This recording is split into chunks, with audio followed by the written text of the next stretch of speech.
Okay, I'm making this video to show how to use Google Tasks or Gmail Tasks, a nice little tool in Gmail that can help you stay organized. I use it for to-do lists.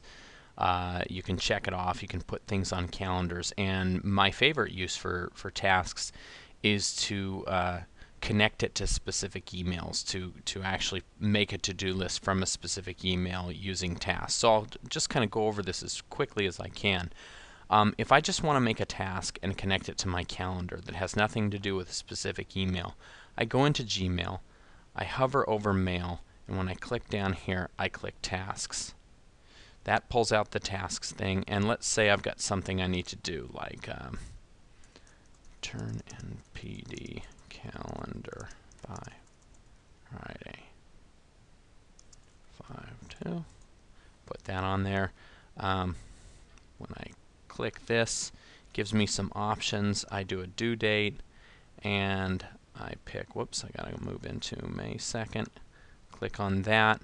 By doing that, and then I'll go back to the list, that should put that event on my calendar. So if it doesn't automatically show in your calendar, click Tasks. Sometimes it takes a second to move over, so it's got a due date, should show up there. We'll come back to that and see if, wait a minute, Tasks, there it is. So now we've got it on the calendar, and it's got there, that'll blink on my cell phone, whatever. The second way that you use Tasks is by linking it to a specific email. Let's say you get an email that has a subject line that really has nothing to do with what you actually need to do in that email. Hang on, I accidentally made another task that I didn't want. By the way, when you finish a task, you simply check it off. And if you want to add things to that task, you can put notes, what have you. So there's lots of things that you can do to that task.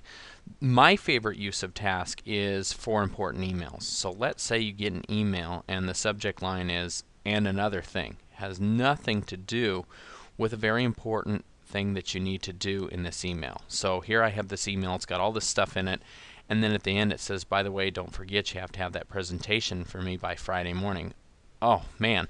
So what I do now is I think, okay, I really need to remember to have this presentation, but I also want to be able to look at the entire email when it comes time to do this. So then what I do for this one is from the email itself, I go to More, and then I go Add to Tasks. Now when you do this, it automatically puts this task under, it puts this email under the subject line, and if you click the related email, that's going to open it, which we'll show in a second. So what I do is I go back through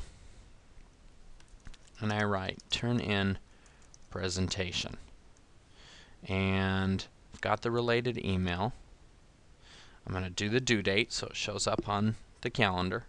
Maybe since I'm turning this in on Friday, I want to remember this on Thursday, so I click that, and okay, back to list. Now here's my favorite part about this. Notice I have this related email. When I click on this, it opens the email. Let me get back in the inbox so you can see that better. So if I click on the related email, automatically it's going to bring me back. Even if I archive that email, so it's no longer in my inbox, but when I click this, automatically brings it back. Now that is my favorite thing about tasks, because you can go into these emails and give them the subject line that maybe they might have deserved, or you can simply make your to-do list, and without worrying about where you're saving that email, where you're archiving it, you can always go back to your task list and click the email. And of course, if we did this right, should show up. There we are. Click on that.